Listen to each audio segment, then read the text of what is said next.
Technology নয়, আল্লাহর কুদরতে বিশ্বাস রাখুন। চারিদিকে আজ একটি আলোচনা, কৃত্রিম বুদ্ধিমত্তা বা এআই। আমরা যেন এক নতুন দিগন্তে প্রবেশ করছি।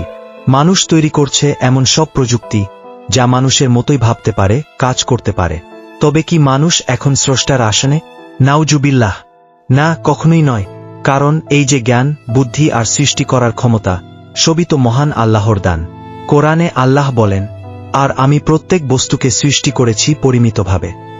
এআই তৈরি করতে প্রয়োজন হয় সুনির্দিষ্ট নিয়ম, কোডিং এবং ডেটার। এই সব কিছুই এক নিখুঁত শৃঙ্খলা মেনে চলে। আর এই শৃঙ্খলা হল আল্লাহর কুদরতেরই প্রতিফলন। আমরা মানুষ হিসেবে শুধু এই জ্ঞানকে কাজে লাগিয়ে নতুন কিছু তৈরি করছি মাত্র। একটু ভাবুন, মানুষ যখন একটি জটিল অ্যালগরিদম তৈরি করে, তখন তার পেছনে থাকে হাজারো কোড।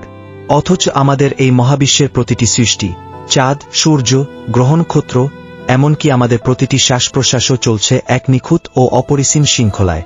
তাই এই এআইকে ভয় না পেয়ে বরং আল্লাহর দেওয়া জ্ঞান হিসেবে গ্রহণ করা উচিত।